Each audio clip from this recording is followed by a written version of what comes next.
Video like जरूर कर लीजिए और ऐसे वीडियो लगातार फ्री में पाने के लिए चैनल को तुरंत सब्सक्राइब कर लीजिए और बेल आइकन को जरूर टैप कर लीजिए ताकि आगे भी सारे वीडियो आपको मिलते रहे। यूट्यूब में फॉलो करते हैं तो प्लीज ये वाला फ्री टेलीग्राम चैनल जरूर ज्वाइन कर लीजिएगा। सारे नोटिफिकेशन सारे अपडेट यहीं पे आते हैं, ध्यान रखिए। Hello everyone, welcome to R by study for civil services. Myself Alka Pandey. तो दोस्तों, हम देख रहे हैं प्रीवियस ईयर पेपर, ठीक है, आपकी समीक्षा अधिकारी और सहायक समीक्षा अधिकारी एग्ज़ाम के। तो देखिए, फरवरी में आपका पेपर है, तो एग्ज़ाम से पहले प्रीवियस ईयर पेपर बहुत अच्छे से करके जाना ज़रूरी होता है। इससे आपकी तैयारी में भी हेल्प मिलती है और कभी कभी क्वेश्चन भी रिपीट होते हैं, ठीक है। तो अभी तक चैनल पर हमने यूपी जीके हो गया, ठीक है, आपका अर्थव्यवस्था है, अर्थव्यवस्था, भूगोल और इन्वायरमेंट भी हमने कवर करा दिया है PYQ में। और प्लेलिस्ट बनी हुई है, उसको जाके आप देख लीजिएगा। इस वीडियो में अब से शुरू करेंगे हम इतिहास के पिछले साल के क्वेश्चन, ठीक है। तो जितने भी आर एग्ज़ाम में इतिहास से जितने भी सवाल पूछे गए हैं तो हम सबको कवर करेंगे। 3-4 पार्ट में ये जो रहेगा इतिहास का PYQ वो आपको दिया जाएगा। तो चलिए फिर शुरू करते हैं पहले सवाल से। पहला सवाल है कि अफ़गानिस्तान पर आधिपत्य के समय बाबर को किसने भारत पर आक्रमण करने के लिए निमंत्रण दिया था बाबर को। तो इसमें देखिए, इसका राइट आंसर दिया हुआ है दौलत खान। दौलत खान ने अफ़गानिस्तान पर जब आधिपत्य के समय बाबर को भारत पर आक्रमण करने के लिए निमंत्रण दिया हुआ था। तो सही जवाब है दौलत खान। अगला सवाल है कि दिल्ली के पुराने किले के भीतर बनी मस्जिद किला एक कुन्हा, इसका निर्माण किसने कराया था। तो दिल्ली के पुराने किले के भीतर बनी मस्जिद किला एक कुन्हा का निर्माण कराया था शेर शाह ने, ठीक है, याद रखिएगा, शेर शाह ने निर्माण कराया है किला एक कुन्हा का। फिर है, निम्नलिखित में से कौन हिंदुस्तानी संगीत के क्षेत्र में महान विभूति नहीं था। तो देखिए, इसमें माल गुर्जरी जो थे ये हिंदुस्तानी संगीत के कोई महान विभूति नहीं थे, लेकिन हाँ, इसके अलावा राजा मान सिंह तोमर, तानसेन, सदारंग, अदारंग, ये लोग थे, ये हिंदुस्तानी संगीत के महान विभूतियों में से एक थे, ठीक है। तो सही जवाब है माल गुर्जरी। फिर है, आपको पुस्तक हैं, एक सूची में पुस्तक दी हुई है, दूसरे में लेखक दिए हुए हैं। तो देखिए, राष्ट्र पंचाध्यायी के जो लेखक हैं वो हैं नंददास, चैतन्य भागवत के लेखक हैं वृंदावन दास, चैतन्य मंगल के लेखक हैं जयनंदा और भक्ति रत्नाकर के लेखक हैं नरहरि चक्रवर्ती। ये याद कर लीजिएगा, ठीक है। अभी आपका APS का भी एग्जाम पढ़ने वाला है, उसमें पुस्तकें लेखक दी हुई हैं, तो ये जरूर याद कर लीजिएगा। रास पंचाध्यायी नंददास, चैतन्य भागवत वृंदावन दास, चैतन्य मंडल जयनंदा, भक्ति रत्नाकर नरहरि चक्रवर्ती, ठीक है। आगे है, तीनों गोलमेज सम्मेलनों में भाग लेने वाले भारतीय निम्नलिखित नेताओं में से कौन थे। तो देखिए, ऐसे सिर्फ डॉक्टर BR अम्बेडकर थे जो तीनों गोलमेज सम्मेलन हुआ था उसमें भाग लेने वाले भारतीय। डॉक्टर BR अम्बेडकर ने तीनों गोलमेज सम्मेलनों में भाग लिया था। तो राइट आंसर है डॉक्टर BR अम्बेडकर। फिर है, 1928 में नौजवान सभा का प्रारंभिक सदस्य कौन नहीं था। ये बोला गया है कि नौजवान सभा का प्रारंभिक सदस्य कौन नहीं था। तो अंबिका चक्रवर्ती देखिए इसके प्रारंभिक सदस्य नहीं थे। और इसके अलावा यशपाल, भगत सिंह और छबील दास, ये नौजवान सभा जो 1928 में गठित हुई थी इसके प्रारंभिक सदस्य थे, यशपाल, भगत सिंह और छबील दास। फिर आगे बढ़ते हैं अगले सवाल की तरफ। अगला सवाल है कि मंदसौर प्रशस्ति किस शासक की उपलब्धियों का विवरण प्रस्तुत करता है। तो मंदसौर प्रशस्ति जो है ये कुमारगुप्त प्रथम से संबंधित है। कुमारगुप्त फर्स्ट, ये इनके बारे में मंदसौर प्रशस्ति में उल्लेखित है, इनकी उपलब्धियों के बारे में विवरण है। फिर देखिए, स्थान दिया हुआ है, संबंधित तीर्थकर दिए हुए हैं, ये श्रावस्ती नहीं रहेगा, स्थल है, ठीक है। तो श्रावस्ती किससे संबंधित है, संभवनाथ, काकंदी सुविधानाथ, अयोध्या ऋषभनाथ और पभोसा जो है ये पद्म प्रभु से संबंधित है। ये तीर्थकरों के नाम और ये स्थल। तो याद कर लीजिए, श्रावस्ती संभवनाथ से, काकंदी सुविधानाथ, अयोध्या ऋषभनाथ और पभोसा पद्म प्रभु से संबंधित है। फिर है, 1809 में राजा राम मोहन राय ने अपनी प्रसिद्ध पुस्तक गिफ्ट टू मोनोथिस्ट, इसको किस भाषा में लिखा था। तो ये देखिए, फारसी भाषा में लिखी गई पुस्तक है। तो सबसे पहले गिफ्ट टू मोनोथिस्ट ये फारसी भाषा में लिखी गई है और ये गिफ्ट टू मोनोथिस्ट किसकी रचना है, राजा राम मोहन राय की। अगले सवाल की तरफ बढ़ते हैं। फिर दिया हुआ है कि सूची 1 को सूची 2 से आपको मिलान करना है। तो देखिए बादशाह है और दीवान दिया हुआ है। तो अकबर के दीवान थे मुजफ्फर खान, जहांगीर के दीवान गियास बेग, एतमाद उदौला, शाहजहां के सादुल्ला खान और औरंगजेब के असद खान। ठीक है, ये याद कर लीजिए लिस्ट। अकबर के दीवान मुजफ्फर खान, ठीक है, फिर जहांगीर के दीवान गियास बेग, एतमादुल्ला, शाहजहां के सादुल्ला खान और औरंगजेब के असद खान। फिर अगला सवाल है कि निम्नलिखित में से कौन स्वाधीनता पूर्व भारत का राष्ट्रवादी कवि नहीं था। स्वाधीनता पूर्व भारत का राष्ट्रवादी कवि कौन नहीं था। तो इसमें देखिए शिव कुमार बटालवी नहीं है। इसके अलावा रंगलाल, नवीन चंद्र सेन, हेमचंद्र बनर्जी ये स्वाधीनता पूर्व भारत के राष्ट्रवादी कवि थे। फिर है कि नटराज नृत्य के भगवान की मूर्ति के संदर्भ में कौन सा कथन सही है, ये बताना है आपको। तो पहला तो यह मूर्ति नृत्य करते हुए 4 हाथों वाले शिव का प्रतिनिधित्व करती है, बिल्कुल सही। नटराज की मूर्ति देखी होगी आपने। तो इसमें अपने दाएं कान में वह पुरुष एक कुंडल पहने हैं और बाएं कान में एक महिला का। ठीक है, तो देखिए दोनों स्टेटमेंट यहाँ पे बिल्कुल सही है। क्वेश्चन में थोड़ा सा मिसप्रिंट हुआ है, ध्यान दीजिएगा। फिर आगे चलिए बढ़ते हैं। 1817 में डेविड हेयर के द्वारा प्रसिद्ध हिंदू कॉलेज की स्थापना की गई थी कलकत्ता में। ठीक है, प्रसिद्ध हिंदू कॉलेज कहाँ है? कलकत्ता में। स्थापना किसने की? डेविड हेयर ने। ठीक, फिर आगे बढ़ते हैं कि स्मारक है और निर्माता है। अटाला देवी मस्जिद कहाँ है? अटाला देवी मस्जिद है इब्राहिम शाह सरकी, इसके निर्माता है अटाला देवी मस्जिद के। छोटा सोना मस्जिद के निर्माता है वली मोहम्मद। कदम रसूल के निर्माता नुसरत शाह और अदीना मस्जिद के निर्माता हैं सिकंदर शाह। ठीक है, तो ये याद कर लीजिएगा, ये भी महत्वपूर्ण है। स्मारक और निर्माता अटाला देवी मस्जिद इब्राहिम शाह सरकी, छोटा सोना मस्जिद वली मोहम्मद, कदम रसूल नुसरत शाह और अदीना मस्जिद सिकंदर शाह। फिर आगे बढ़ते हैं। विदेशी यात्री और उनके भ्रमण वर्ष दिए हुए हैं। देखिए फाहियान, और इसमें पूछा है कि कौन सा सुमेलित नहीं है। तो इत्सिंग वाला ये सुमेलित नहीं है। 779 से लेकर 695 ईस्वी नहीं। इसके अलावा फाहियान आया था 399 से 414 ईस्वी में। ह्वेनसांग आया था 629 से 645 ईस्वी में। अल मसूदी आया था 557 ईस्वी में। फिर है कि किस या किन राजाओं को जनता द्वारा प्रत्यक्ष रूप से चुना गया था, ये पूछा गया है। तो इसमें देखिए हर्षवर्धन, गोपाल, यशोवर्धन और नंदीवर्मन पल्लवमल। इसमें गोपाल और नंदीवर्मन पल्लवमल को जनता के द्वारा प्रत्यक्ष रूप से चुना गया था। आगे बढ़ते हैं। अगला सवाल है कि घटनाओं पर विचार कीजिए और उनको काल क्रमानुसार व्यवस्थित कीजिए। पहली घटना है अम्बेर की राजकुमारी से अकबर का विवाह। फिर तुकारोई का युद्ध, मालवा पर मुगल आक्रमण और उड़ीसा पर कररानी की विजय। ठीक है, तो इसमें देखिए सबसे पहले तो होगा मालवा पर मुगल आक्रमण। ठीक है, मालवा पर मुगल आक्रमण हुआ। उसके बाद हुआ अमेर की राजकुमारी से अकबर का विवाह। तो 3 और 1। उसके बाद है उड़ीसा पर कररानी की विजय। फिर उसके बाद है तुकारोई का युद्ध। तो सही क्रम है 3, 1, 4, 2। ठीक है, फिर निम्नलिखित में से दिल्ली सल्तनत के किस सुल्तान के शासनकाल में शाही महलों में हिंदू देवी देवताओं की पूजा होती थी। ठीक है, तो शाही महलों में हिंदू देवी देवताओं की पूजा होती थी नसरुद्दीन खुसरो शाह के शासनकाल में। फिर है कि सुल्तान ने साम्राज्य की सीमाओं की सुरक्षा के लिए एक विशेष सेना को नियुक्त किया था। तो ये थे अलाउद्दीन खिलजी। आगे बढ़ते हैं।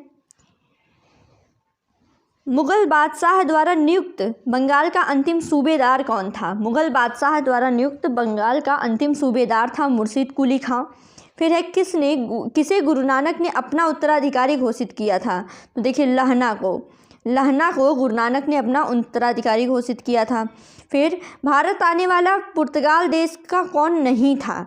ठीक है, निम्नलिखित में से कौन भारत आने वाला यात्री पुर्तगाल का नहीं था? तो इसमें था पीटर मुंडी, ये पुर्तगाल का नहीं था। इसके अलावा दुआर्ड बारबोसा, डोमिंगो पायस और फर्नाओ नूनीज ये पुर्तगाल देश के थे। फिर अभिकथन और कारण दिया गया है। अभिकथन में लिखा गया है कि भारतीय प्रश्नों पर विवेचना के लिए दादा भाई नौरोजी ने 1866 में लंदन में ईस्ट ईस्ट इंडिया एसोसिएशन का गठन किया। ठीक है, तो ये बिल्कुल सही है। और ये ब्रिटिश जनमानस को प्रभावित करना चाहते थे, तो ये भी सही है और सही व्याख्या भी करता है। ठीक है, तो दादा भाई नौरोजी ने जो 1866 में लंदन में ईस्ट इंडिया एसोसिएशन का गठन किया था, क्योंकि इसके पीछे कारण ये था कि ये ब्रिटिश लोगों को भी प्रभावित करना चाहते थे। फिर आगे बढ़ते हैं अगले सवाल की तरफ। अगला सवाल है निम्नलिखित घटनाओं पर विचार कीजिए और उसको कालक्रमानुसार आप व्यवस्थित कीजिए। तो घटनाएं दी हुई हैं, लाला हरदयाल द्वारा गदर पार्टी की स्थापना, फिर गोपाल कृष्ण गोखले के द्वारा सर्वेंट ऑफ सोसाइटी की स्थापना, हिक्की के बंगाल गजट का प्रकाशन और सर विलियम जोन्स के द्वारा बंगाल एशियाटिक सोसाइटी की स्थापना। तो देखिए, सबसे पहले है हिक्की के बंगाल गजट का प्रकाशन। ठीक है, पहले नंबर पर। इसके बाद होता है विलियम जोन्स के द्वारा बंगाल एशियाटिक सोसाइटी की स्थापना। फिर है गोपाल कृष्ण गोखले के द्वारा सर्वेंट ऑफ सोसाइटी की स्थापना, फिर गदर पार्टी की स्थापना। ठीक है, तो देखिए इसमें सबसे पहले बंगाल गजट आया, फिर बंगाल एशियाटिक सोसाइटी, फिर सर्वेंट ऑफ इंडिया सोसाइटी, फिर गदर पार्टी। तो सही क्रम है 3, 4, 2, 1। फिर आगे बढ़ते हैं अगले सवाल की तरफ। तो भारतीय सिविल सेवा के संदर्भ में निम्नलिखित कथनों में कौन सा सही है? तो देखिए, भारत सरकार अधिनियम 1919 में भारतीय सिविल सेवा के एक अलग परीक्षा का प्रावधान किया गया जो भारत में होनी थी। ये आया था अलग से परीक्षा करवाना सिविल सर्विसेज वाला, जो कि भारत में होनी थी 1919 में। तो बिल्कुल सही है। और अगला दिया गया है कि भारतीय सिविल सेवा में 1941 में भारतीयों का प्रतिशत यूरोप वासियों से अधिक था। ये भी सही है। तो दोनों कथन यहाँ पे बिल्कुल सही हैं। फिर है ब्रिटिश उपनिवेशवाद के विरुद्ध भोजपुरी में लोकप्रिय कविता फिरंगिया, ये लिखने वाले कवि का क्या नाम था? तो ये कवि का नाम था मनोरंजन। ठीक है, मनोरंजन। ब्रिटिश उपनिवेशवाद के विरुद्ध इन्होंने भोजपुरी में कविता लिखी थी, वो फिरंगिया। आगे बढ़ते हैं। फोर्ट विलियम कॉलेज कलकत्ता के संदर्भ में कौन सा कथन सही है? पहले तो इसकी स्थापना 10 जून 1800 कलकत्ता के फोर्ट विलियम कॉम्प्लेक्स में हुई, तो गलत। और इसका उद्देश्य क्या था? ब्रिटिश अधिकारियों को भारतीय भाषाओं की शिक्षा देना। ठीक है, तो देखिए इसमें केवल 2 सही है। फिर आगे बढ़ते हैं। काकोरी षड्यंत्र केस में प्रधान आरोपी रामप्रसाद बिस्मिल को उत्तर प्रदेश के किस शहर में फांसी दी गई? तो रामप्रसाद बिस्मिल को फांसी दी गई है गोरखपुर में। कथन और कारण है कि कथन दिया गया है कि रविन्द्रनाथ टैगोर ने नाइटहुड की उपाधि को त्याग दिया था। बिल्कुल सही है ये, लेकिन वे असहयोग आंदोलन में भाग लेना चाहते थे, ये गलत है। नाइटहुड की उपाधि तो उन्होंने त्याग दी थी। तो इसमें देखिए पहला कथन जो है सही है, लेकिन कारण गलत दिया हुआ है, दूसरा कथन गलत है। ठीक है, तो ऑप्शन सी यहाँ सही होता है। आगे बढ़ते हैं। 18वीं शताब्दी के उत्तरार्ध में प्रायः कंपनी बहादुर की शानो शौकत का स्थानीय प्रतिनिधि कहा जाता था? दरोगा। ठीक है, कंपनी बहादुर की शानो शौकत का स्थानीय प्रतिनिधि क्या कहलाता था? दरोगा। फिर संस्कृति के 4 अध्याय, इस पुस्तक के लेखक कौन हैं? संस्कृति के 4 अध्याय इस पुस्तक के लेखक हैं रामधारी सिंह दिनकर। फिर अभिकथन और कारण दिया गया है कि देखिए विंध्य क्षेत्र के पाषाण युगीन लोगों ने नूतन भूतल काल के अंत में गंगा घाटी में प्रव्रजन किया। ये तो बिल्कुल सही बात है। और जलवायु परिवर्तन के कारण इस काल में शुष्कता का चरण था, तो ये भी सही है। इसी कारण से ये लोग गंगा घाटी में आ गए थे। तो कथन दोनों सही है और सही व्याख्या भी करता है, तो ऑप्शन 1 यहाँ पे सही है। फिर है अगले सवाल की तरफ बढ़ते हैं कि युद्ध दिए हुए हैं, वर्ष दिए हुए हैं, तो इसको आपको मिलान करना है। तो देखिए द्वितीय आंग्ल मैसूर युद्ध कब हुआ था? 1780 से लेकर के 1784 में। द्वितीय आंग्ल फ्रांसीसी युद्ध कब हुआ था? 1750 से लेकर के 1754। फिर द्वितीय आंग्ल मराठा युद्ध कब हुआ? ये हुआ 1803 से लेकर के 1805। और द्वितीय आंग्ल अफगान युद्ध हुआ 1878 से लेकर के 1880। ठीक है, तो ये इसका सही क्रम है 2, 4, 1, 3। ऑप्शन ए यहाँ पे सही होता है। अब है कि प्रमुख तीर्थंकरों पर विचार करना है, तीर्थंकरों पर, और सही उनको कालानुक्रमानुसार व्यवस्थित करना है। नाम दिया हुआ है अभिनंदन, विमलनाथ, मुनि सुब्रत नाथ और पद्म प्रभु। तो सबसे पहले तो हैं अभिनंदन, फिर आते हैं पद्म प्रभु दूसरे नंबर पे, उनके बाद है मुनि सुब्रत नाथ, फिर आते हैं विमलनाथ। तो सही क्रम है 1, 4, 2, 3। ठीक है, फिर आगे बढ़ते हैं, कौन सा सुमेलित नहीं है ये पूछा है। तो सूरसेन कौशाम्बी सुमेलित नहीं है। इसके अलावा कंबोज, राजपुर हाटक, अस्मक, पोतन पोटिल और कौशल श्रावस्ती ये सुमेलित हैं। फिर निम्नलिखित घटनाओं पर विचार कीजिए और उनको कालक्रमानुसार व्यवस्थित करना है। तो देखिए, सबसे पहले दिया गया है करजन वाइली की हत्या, फिर खुदीराम बोस को मृत्युदंड, बाल गंगाधर तिलक द्वारा केसरी समाचार पत्र का प्रारंभ और अब्दुल कलाम आज़ाद द्वारा अल हिलाल समाचार का प्रारंभ। तो देखिए, इसमें सबसे पहले क्या है, इसमें बाल गंगाधर तिलक के द्वारा केसरी समाचार का प्रारंभ। उसके बाद दूसरी घटना होती है खुदीराम बोस को मृत्युदंड। उसके बाद करजन वाइली की घटना होती है, फिर अब्दुल कलाम आज़ाद के द्वारा अल हिलाल समाचार का प्रारंभ होता है। ठीक है, फिर आते हैं ब्रिटिश भारत में सैन्य बल पर केंद्रीय राजस्व कुल कितना व्यय होता था। ब्रिटिश में सैन्य बल पर ब्रिटिश भारत में तो 40%, केंद्रीय राजस्व का 40%।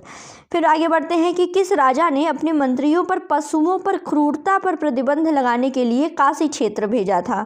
ठीक है, अपने मंत्रियों को पशुओं पर क्रूरता पर प्रतिबंध लगाने के लिए काशी क्षेत्र भेजा था चालुक्य राजा कुमारपाल ने। ठीक है, तो ये काम था कुमारपाल का।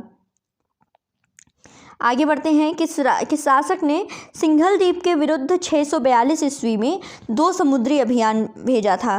तो ये नरसिंह वर्मन ने। ठीक है, आगे बढ़ते हैं अगले सवाल की तरफ कि शेर शाह सूरी का अंतिम अभियान निम्नलिखित में से किस राज्य के विरुद्ध था। शेर शाह सूरी का अंतिम अभियान था कालिंजर के विरुद्ध। ठीक है, कालिंजर के विरुद्ध।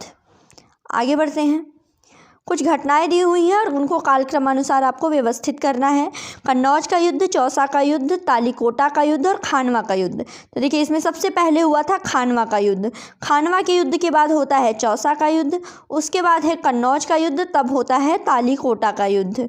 ठीक है, तो सही क्रम है 4, 2, 1, 3। हल्दी घाटी के युद्ध में महाराणा प्रताप की राजपूत सेना का सेनापति कौन था। हल्दी घाटी के युद्ध में इनका सेनापति था हकीम खान सूर।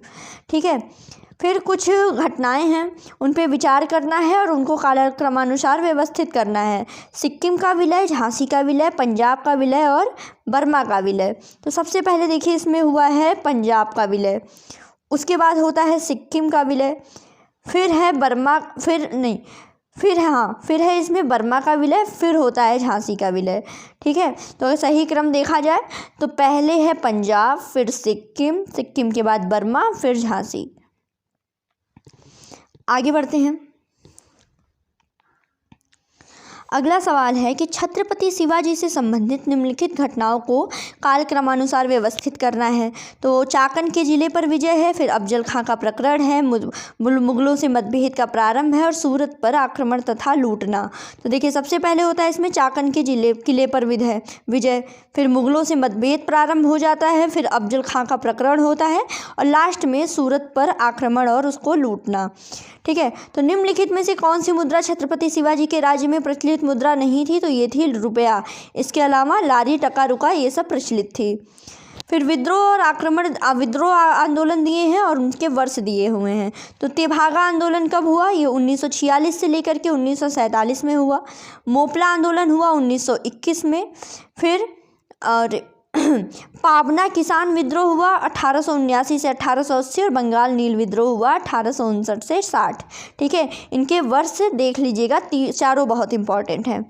मुहम्मदन एग्लो ओरिएंटल कॉलेज अलीगढ़ की स्थापना किस वर्ष हुई थी। तो इसकी स्थापना हुई थी 1875 में, मुहम्मदन एग्लो ओरिएंटल कॉलेज अलीगढ़। फिर अगला सवाल है कि कश्मीर के शासक जैन उल आबिदीन का वास्तविक नाम क्या था। वास्तविक नाम इनका था शाही खां। ठीक है, जैन उल आबिदीन का वास्तविक नाम था शाही खां, ये कश्मीर के शासक थे। फिर है घटनाएं हैं और वर्ष है, पूछा है कि कौन सा सुमेलित नहीं है। तो इसमें अखिल भारतीय महिला सम्मेलन 1926 नहीं है सुमेलित। इसके अलावा अखिल भारतीय डिप्रेस्ड क्लास संगठन 1918, Bombay social reform association 1908, the Indian national conference जो है इंडियन नेशनल सोशल कॉन्फ्रेंस 1887। फिर आज का हमारा आखिरी सवाल है कि निम्नलिखित में से कौन सैयद अहमद खान के साथ यूनाइटेड इंडियन पेट्रियोटिक एसोसिएशन का संस्थापक बना? तो ये बने थे राजा शिव प्रसाद। ठीक है, तो इसको देखिए यहीं पे रोकते हैं। नेक्स्ट जो है कुछ पार्ट में आपको हिस्ट्री के PYQ नेक्स्ट वीडियो में मिलेंगे आपको, तो उसको ऐसे ही पढ़ते रहिए, अपना सपोर्ट करते रहिए, बिल्कुल तैयारी में लग जाइए। आपको PYQ हम पूरा कराएंगे, उसके बाद फिर लिस्टिंग की भी क्लासेस साथ ही साथ चल रही हैं, तो बस बने रहिए, अपना सपोर्ट करते रहिए। Thank you so much.